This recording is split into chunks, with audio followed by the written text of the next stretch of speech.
Charged with killing 4 Idaho college students, admits he did it. Yesterday, Brian Kohberger pleaded guilty in a deal that will allow him to avoid the death penalty. Prosecutors say he sneaked into an off-campus rental home in Idaho and stabbed 4 students to death 3 years ago. Kohberger was arrested several weeks later in Pennsylvania after a manhunt. Prosecutors say his DNA was found on a knife sheath at the crime scene. Bobby Taghavi is a former prosecutor for the Orange County District Attorney's Office. Now, he also worked on the Golden State Killer case, and this morning he is here to break down all the latest developments in the Kohberger case. Good morning, Bobby. Thank you so much for being here. Good morning, Rachel. Thank you for having me. Okay, let's get right to it, Bobby. We would like to ask you, why did prosecutors decide to strike a plea deal? Because we know there was a lot of evidence against him.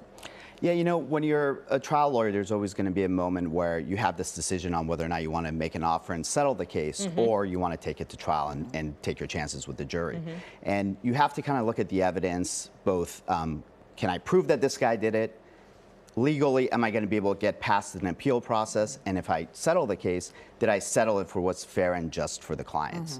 And in this case, the prosecutors made those determinations, I think, based on the fact that they didn't have real direct evidence that Kohberger actually committed the crime, so it was very circumstantial through DNA and cell phone towers, but they didn't really have an admission. They don't have anyone putting him at the crime scene. They never found the murder weapon, and legally with the DNA, there was definitely some uncharted territory that they had to navigate through, and I think that's kind of what made him make the decision. Interesting. So as you mentioned, because of this plea deal, then the case doesn't go to trial, which also happens, we understand, in the Golden State Killer case. How does this impact, though, closure for the families? Because we understand 2 of the families of the victims objected to this plea deal. They didn't want to see this happen.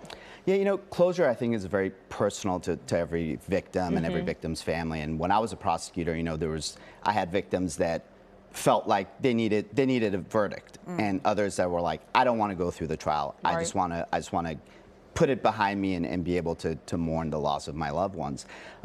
With the prosecutors, they have an obligation to talk to the victims. They have an obligation to inform them of what their decision is. But in a criminal case, unlike in a civil case, the victim's not your client. Your client's the state of California or the state of Idaho in this case. So the prosecutors don't have to necessarily get the blessing of the victims, which is unfortunate. Right. But ultimately, it's their duty to make sure that the victims understand, and there's unfortunately sometimes not a meeting of the minds. Yeah. Bobby, I've been following this case. I'm very interested in all the developments. For me personally, and I think I can speak for others, saying that because this case won't go to trial, we won't know a motive.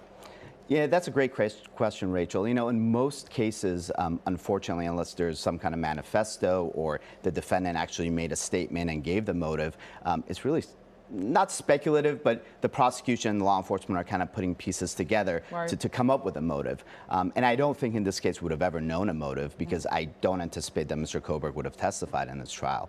And they didn't have any kind of manifesto or any kind of messaging or anything like that. So I think whatever motive the prosecutors thought he would have is what they probably talked to the family about. I know, and he has such an interesting background. He was studying criminology himself.